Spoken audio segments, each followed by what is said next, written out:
Hey guys, what it is your girl Kadlac. Hi, I am Kadlac Dixon. I am the Draw My Life prison wife. I am the legally blind artist that is rapping and painting for justice, hoping to see justice before it all fades to black.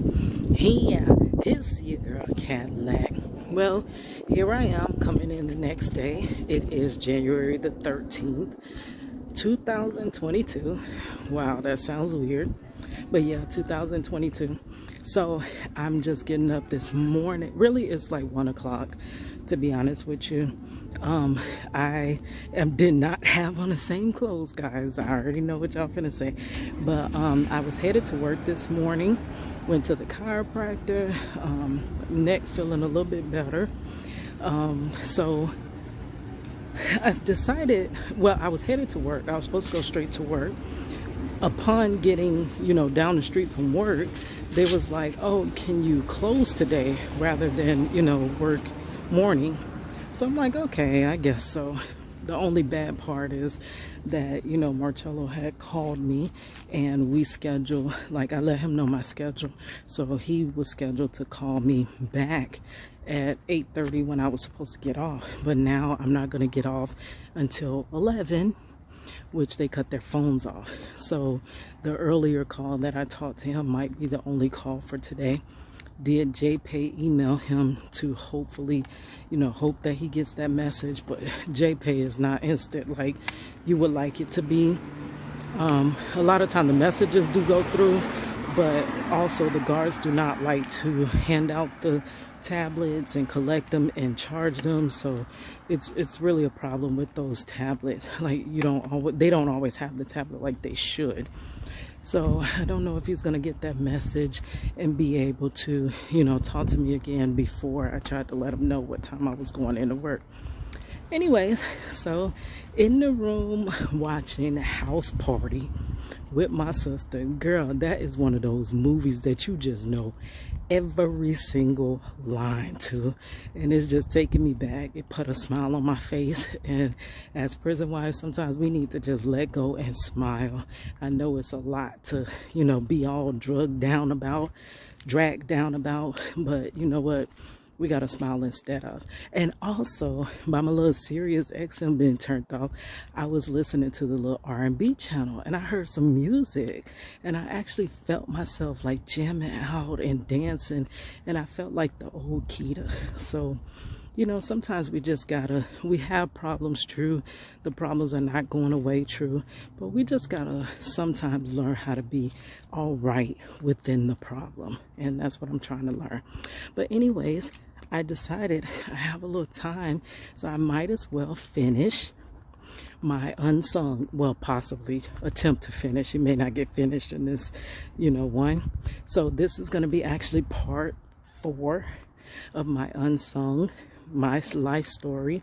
I am an artist. You may not recognize me as a famous artist yet, like Mr. Marcello love to say. Not yet. Whenever I say anything like, oh, I'm not anything, I'm not a graphic designer, I'm not an artist, I'm not this, I'm not that, I never became a rapper, he'll always tell me, what are you missing? The word yet. Not yet.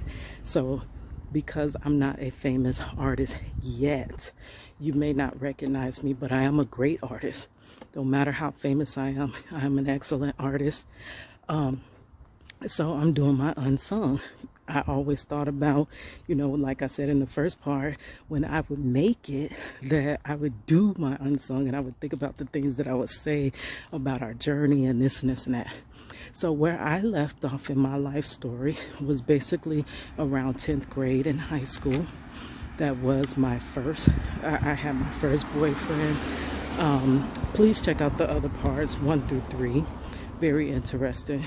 I had my first boyfriend, and I left off where the household situation, how it was in my house growing up.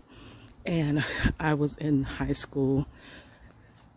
I had 3 little sisters that I had to take care of, somewhat like a second mother.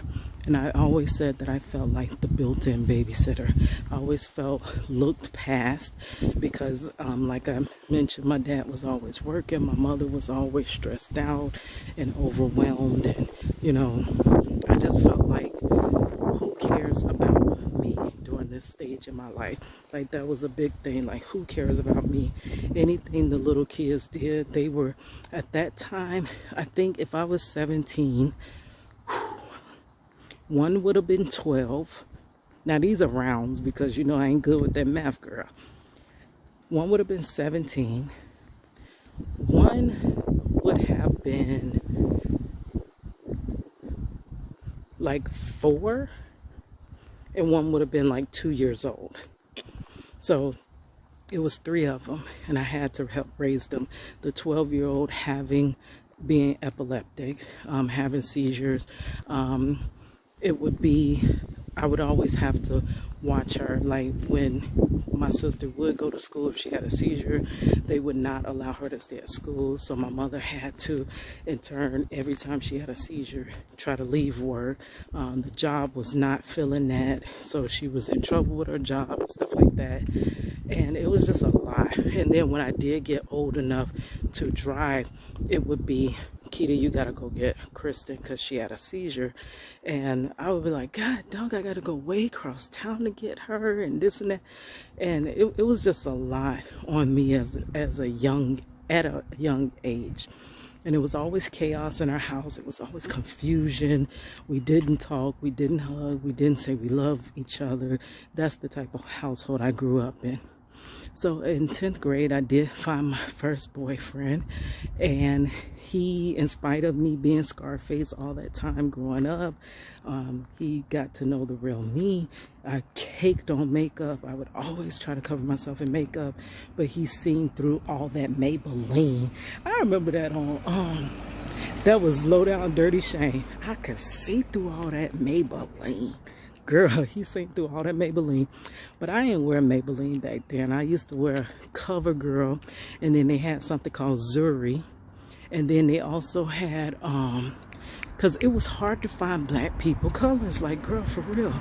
They had Zuri, they had Maybelline, and it might have been one more. I mean, CoverGirl. And it might have been one more. But, girl, that's all we had as black girls. So, and then it wasn't them like natural colors or whatever. So I had, he seen through all that. And I remember specifically one day where he was parading me around school or whatever. And one day someone was like, girl, he's not all, I mean, they said to him, she's not all of that. Look at all that makeup she got on her face. And I was like, oh my gosh, like that really just crushed me because, I don't know, I put on the makeup to cover the scars, but I didn't necessarily want you to see that I had a face full of makeup. It was so crazy. But, you know, no matter what, he still stood by me. He did happen to be my first, you know, and I don't know, we went together, I think from 10th grade to, I want to say 11th grade or so, like mid 11th grade. Now senior year came and I kind of, you know, wasn't really, I was tired of being in a relationship that long, like with the same person. I wanted to, you know, see what else was around, which is crazy. That's crazy, right? So ended up, we kind of broke up. And then I kind of begged him back. Like, I was like, no, I don't really want to be broke up anymore. I begged him back, and he was like, no, I'm not taking you back because you left me and this and that. And then in turn, when I said, okay, whatever, forget it, that's when he started begging me back. It was just a back and forth crazy thing. But all in all, in my whole life, the 2 people that I ever felt like really did love me was those 2 people, my first boyfriend and Marcello. And what is so crazy, now my first boyfriend was like a nerdy type or whatever. he was like kind of nerdy, but he was trying to be cool. Like, I don't know, it's crazy. It was kind of crazy, but he reminded me so much of Marcello. Like, people, because Marcello had the dreads and he looked more like, back then we called them thuggish or whatever, people thought that he was different, but he actually had so many of the same characteristics as Marcello. They were very genuine people or whatever. So I went with him until around that 11th grade or whatever. I was more accepted, but I still wasn't popular. I still was someone you could look past, that a lot of people just don't notice and stuff like that. But I kind of had stopped all the drawing. You know, like I mentioned, when I would draw and show my parents my artwork or whatever, nobody cared. So I was like, oh, so this is just something that I do that don't nobody really care about. So I stopped doing it. I kind of stopped the poetry. I wasn't doing too much of anything at that point. So I went through high school. I barely was making it. The only thing I was good in, now I do remember 9th grade center, that art class. Now my art teacher, she would not grade me. She didn't make me do any of the assignments. She'd be like, I know Keita could draw this, so I'm just gonna give her an A. She had me just draw whatever I felt like drawing. So girl, that's why I would say that 9th grade reminds me of that Lauryn Hill album. Girl, that's all I used to draw, was all the people at a Word Up magazine. What was it called? Hold on, guys. Alright, did you check? Because your dad keeps stressing me. He sent you an email. He keeps stressing.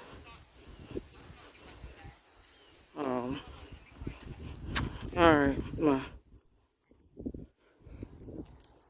Oh, I thought she thought I was gone. I didn't know she knew I was still alive. That was money. Ain't heard from her since God knows when, since the gender reveal, girl. But anyway, so what was I talking about? This is why we cannot stop, girl. So I don't be knowing what I'm talking about. Oh, I was talking about the 9th grade center and drawing and this and that. So I kind of let those things go because it wasn't really special to anybody.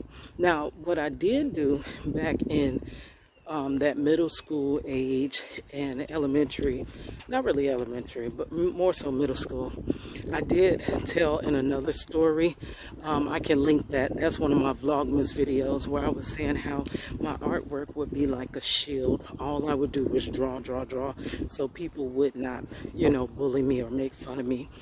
But by the time high school did come, I no longer was, you know, drawing and being creative and this and that. Now, during this time, we didn't prepare for college, none of that stuff.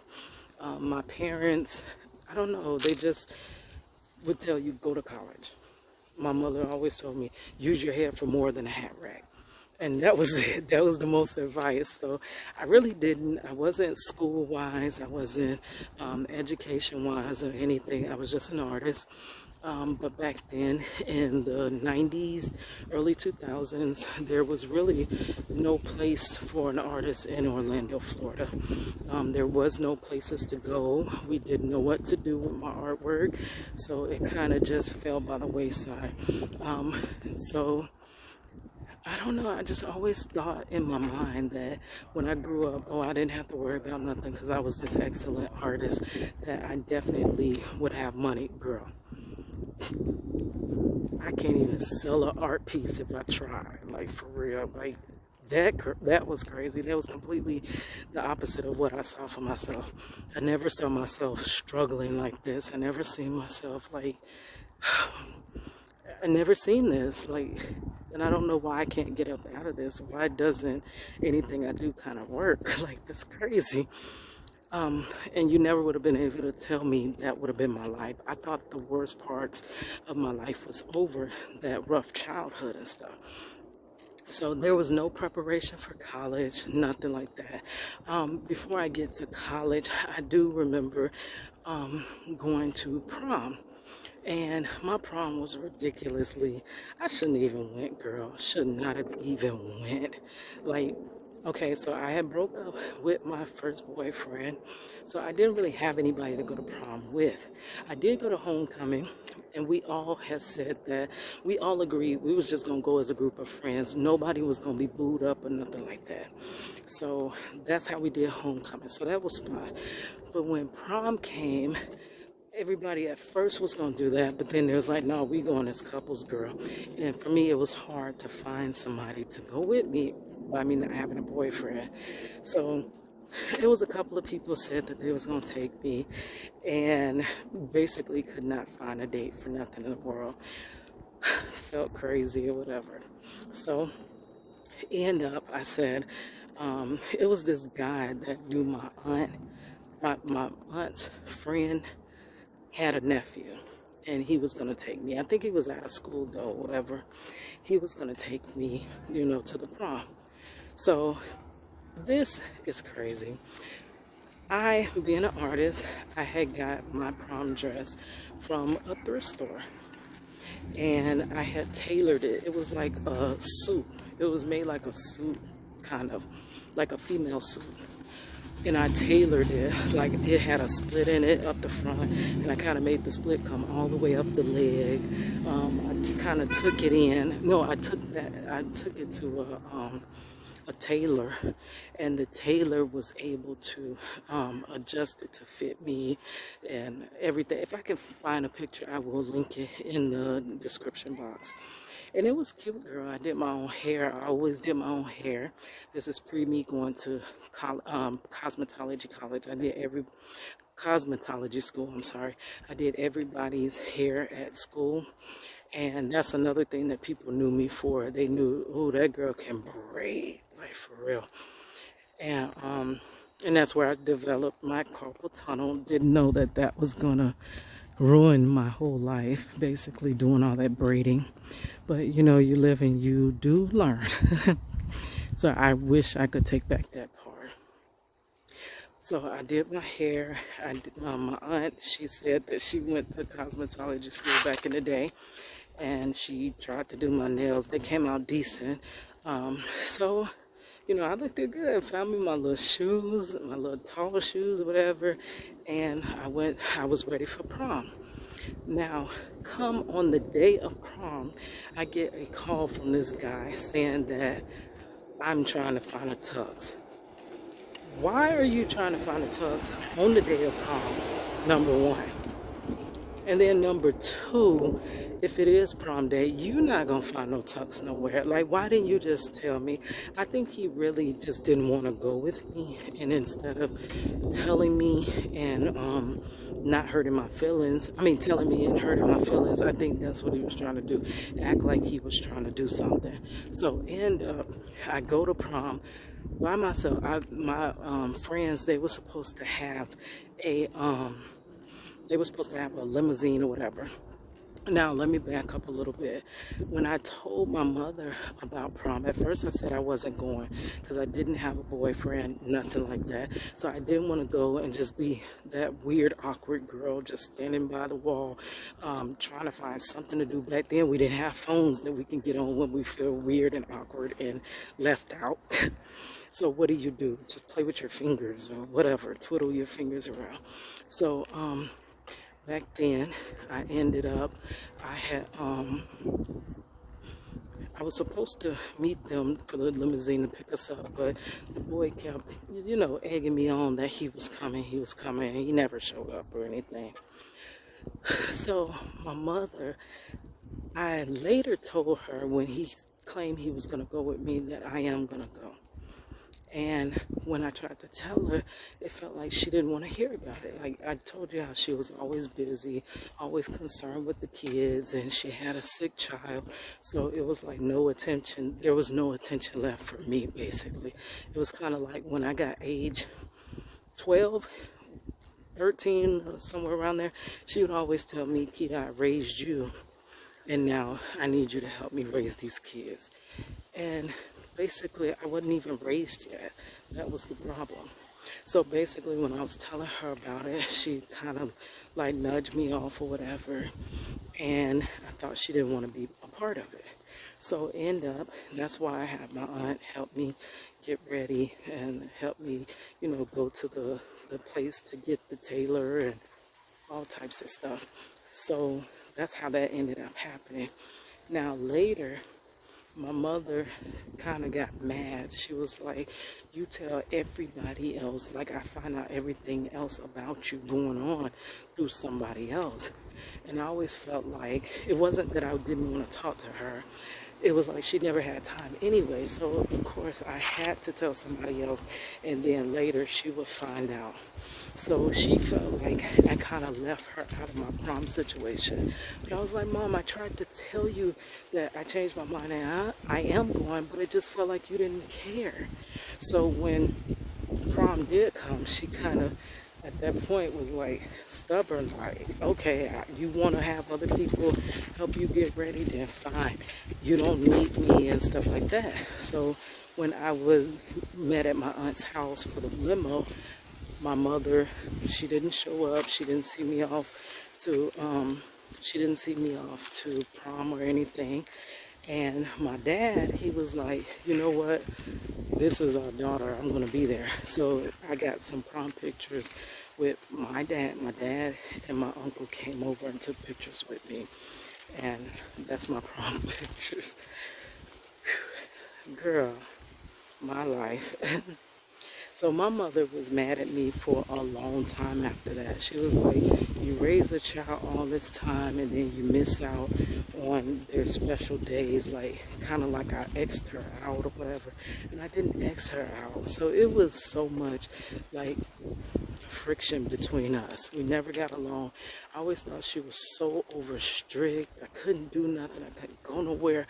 I had curfews. Even once I got grown and was living there, I had a curfew. She would put the alarm system on me, and if I came in at a certain time, the door would beep as soon as I opened the door. And she would be like, Keita, you came in at such and such time. I'm like, oh my God. Like I couldn't do anything basically still but go to church and go to school. Even upon my graduation. Now for my graduation, that was one of my first ever concerts that I went to. My mother bought me. I was so in love with Ginuwine. I gotta tell a throwback Thursday of that. I was so in love with Ginuwine. Oh my gosh. And he's basically the first ever person that I do have a picture of that. I can link that in the description box. Ooh, what's in the woods? But I can link that picture there where I actually met Ginuwine. I was able to give him pictures that I drew of him. I drew everybody that was coming on the concert with him. Aaliyah, it was Mary J. Blige, and I think some other people, but he really admired the picture that I drew of Aaliyah. So which means Aaliyah may have seen my artwork. He may have given it to her, you know. Yeah, so she bought me concert tickets for Ginuwine. So we go out to Ginuwine. Now, girl, I'm telling you, I was cute back then. I was. I know y'all don't believe me, but I was good. So I went to the concert, and the little dancers that was on stage was trying to talk to me and my friend. And my friend was driving. I don't think she had her own car, but she was able to get her parents' car.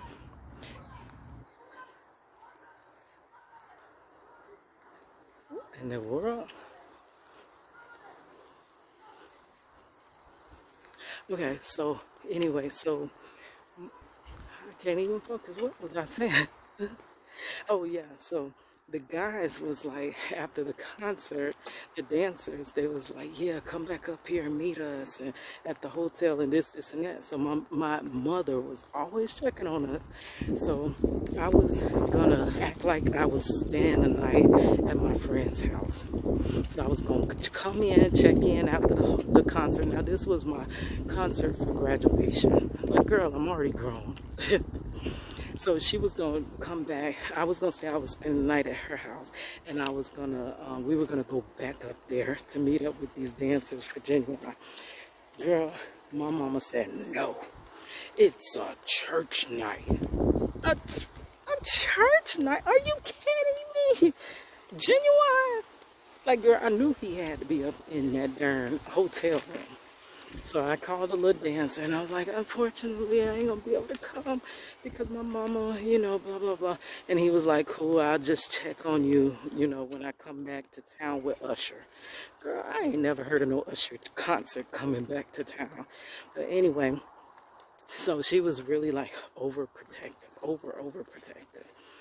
And that's how most of my, and so when my graduation did come, and I invited her to high school graduation, you know, gave the invitation. She was like, so why should I come? Like, you didn't want me at your prom, so why should I come to graduation? And I'm like, Mom, there are so many people that didn't graduate. Like, I graduated. Like, do you know how many people failed this year and didn't make it? And I don't know, it just felt like everything that I did just was not good enough. Now, please stick around for the story. I'm going to sum it up and tell you, because you would think, listening to this story, that I had some of the worst parents in the world. And girl, that is not the truth. I had the best parents that you can ever in your life ask for. See, this is when life comes full circle and you really understand and you walk in the shoes of your parents. Now, of course, they did not understand how to deal with kids. They didn't know how to, but you have to look at the way that they grew up. My dad grew up with, I don't know if it was 12 or 13 of them on a farm, basically, in Mississippi with nothing. They didn't have a bathroom. They had an outhouse. He had to drop out of school. He was working himself by 15. He doesn't even have, you know, education past, I think it was middle school. My mother, she grew up in a house of 9 to a single mother that was on welfare, that, you know, it was so much going on. She grew up in the ghetto. They seeing, you know, people get, you know, outed and this and that and fighting and violence and crime. This is what they both come from. So they come out as broken people already. And now broken people trying to raise the next generation, you're gonna raise them with some of those bad aspects that you didn't like.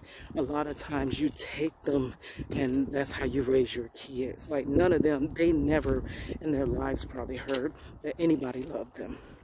So how can they give me what they didn't have? Like, I get that from Joel Osteen. He's like, how can a person give you what they never got? Though they may love you, you know, because I remember my mother one time, I'll get to that. But when I said, Mom, do you love me? And she said, I don't love dogs, and I don't let dogs stay in my house. And I'm like, that's the I love you? Girl.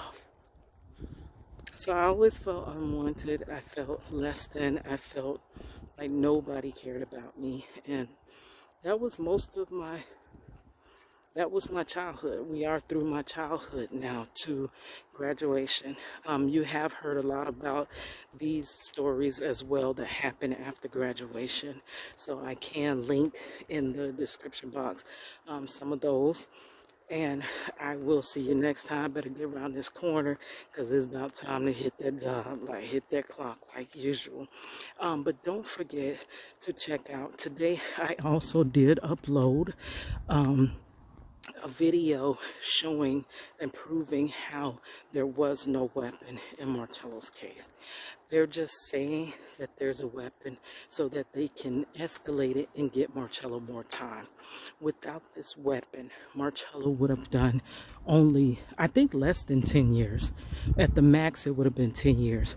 But when you add a weapon enhancement, you can then charge a person surpass that. And that's what happened. They had to formulate how a weapon could be tied to it. You know, other than that, Marcello wouldn't have been able to get as much time as he did. And that's what I was proving in that video. And please check that out. Please support our family. Please help us get our family back together. We have lost enough time.